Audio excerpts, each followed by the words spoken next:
action européen dit value. On rappelle d'abord ce que c'est que ce style value.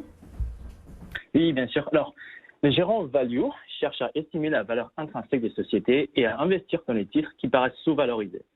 Ils attendent à ce que le marché reconnaisse ces décotes et fasse converger le cours vers cette valeur intrinsèque.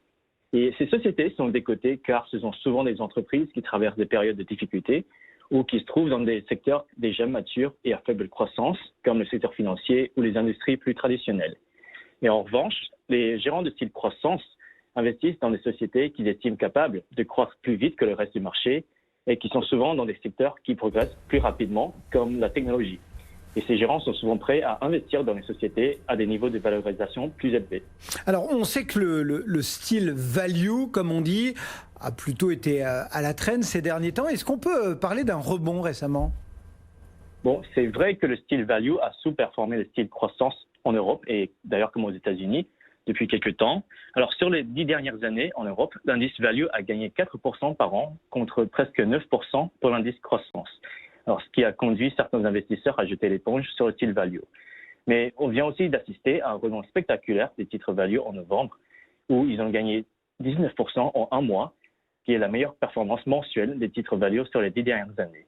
Et alors pourquoi ? Eh bien, l'arrivée des vaccins contre le virus a rallumé l'espoir d'une normalisation de l'économie, et le marché a donc réalisé que beaucoup de ces titres étaient excessivement et injustement décotés. La décote des titres value s'est donc en partie résorbée. Alors pour l'instant, c'est difficile de dire s'il s'agit d'un rebond éphémère ou d'un rattrapage qui a vocation à continuer, car il y a déjà eu des épisodes de courte durée de rebond pour le style value ces 10 dernières années.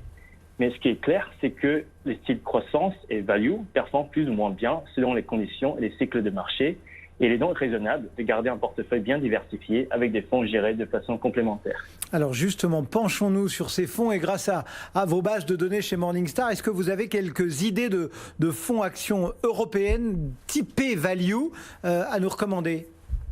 Oui, tout à fait. Alors, on peut citer 3 fonds qui comptent parmi nos plus fortes convictions. Brandeis European Value, qui est noté Silver. Le fonds est géré par un groupe de 5 gérants expérimentés. Les décisions sont faites en comité où chaque gérant donne son avis sur la valeur juste des titres. Et toutes choses égales par ailleurs, la taille des positions est plus réduite quand la dispersion de leurs opinions est plus grande. Alors c'est donc une structure qui permet de limiter les biais comportementaux.